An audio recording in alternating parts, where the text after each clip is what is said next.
2022 में अल्लाहू अकबर के नारे से पूरे देश में मशहूर हुई मांड्या की मुस्कान खान अब एक बार फिर सुर्खियों में है। कर्नाटक गवर्नमेंट के हिजाब पर नए फैसले के बाद मुस्कान का रिएक्शन तेजी से वायरल हो रहा है। कर्नाटक स्टेट गवर्नमेंट की तरफ से क्लासरूम्स और एग्जामिनेशंस के दौरान हिजाब की इजाज़त देने के फैसले के बाद कर्नाटक हिजाब गर्ल के नाम से मशहूर मुस्कान ने अपनी खुशी का इजहार किया है। याद रहे कि साल 2022 में मुस्कान उस वक्त नेशनल हेडलाइंस में आई थी जब उन्होंने जय श्री राम के नारों के जवाब में अल्लाहू अकबर का नारा लगाया था। अब नए फैसले पर रिएक्शन देते हुए मुस्कान ने कहा कि 4 साल बाद कर्नाटक गवर्नमेंट की तरफ से एक पॉजिटिव डेवलपमेंट देखने को मिली है। उन्होंने यह भी कहा कि हिजाब बैन के दौरान कई स्टूडेंट अपने एग्जाम्स तक नहीं दे पाए थे, जिसकी वजह से उनकी तालीम मुतासिर हुई। हिजाब के सपोर्ट में उस दौरान गुलबर्गा, उडुपी और मंगलुरु समेत कई इलाकों में प्रोटेस्ट भी देखे गए थे।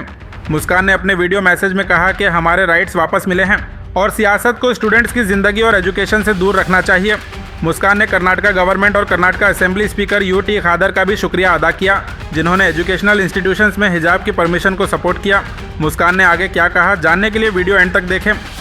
अगर आप या आपके घर में कोई दिल की बीमारी या हार्ट ब्लॉकेज से परेशान है तो गुलबर्गा के साउल हार्ट सेंटर में बिना ऑपरेशन और बिना स्टेंट नेचुरल बाईपास थेरेपी और EECP ट्रीटमेंट का फायदा उठाइए। ज्यादा मालूमात के लिए आज ही कांटेक्ट करें।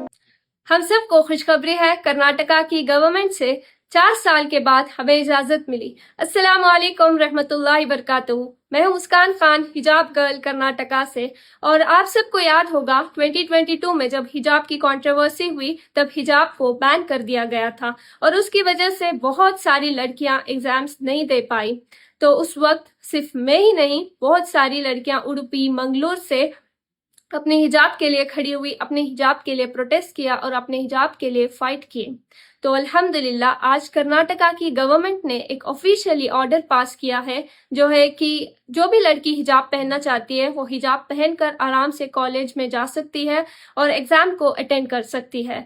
तो मैं तहे दिल से हमारे CM सिद्धरामैया सर का तहे दिल से शुक्रिया अदा करती हूँ और एजुकेशन मिनिस्टर मधु बंगारप्पा सर का और रिजवान अरशद सर का, जमीर अहमद खान सर का और यूटी खादर सर का तहे दिल से शुक्रिया अदा करती हूँ, जो हमारे साथ खड़े हुए और हमारे हक को हमें वापस दिलाया। बहुत सारी लड़कियां हैं जो हिजाब को लेकर एजुकेशन से दूर हो रही है। मैं उन सब से गुजारिश करना चाहती हूँ, हमारे कर्नाटका की गवर्नमेंट ने एक ऑफिशियली ऑर्डर पास किया है। हम सबको इजाज़त है कि हम हिजाब पहनकर एग्जाम भी लिख सकते हैं, क्लास में भी बैठ सकते हैं। तो जो लड़कियाँ हिजाब में रहकर एजुकेशन को हासिल करना चाहती है, आप सब आगे बढ़िए, खूब पढ़िए, हिंदुस्तान का नाम रोशन करिए, अपने माँ बाप का नाम रोशन करिए। और मैं एक बात ज़रूर कहना चाहती हूँ, पॉलिटिक्स को पॉलिटिक्स की जगह रखें, पॉलिटिक्स को एजुकेशन में मत लेकर आओ, बच्चों के मुस्तकबिल के साथ मत खेलो। जय हिंद, जय कर्नाटका।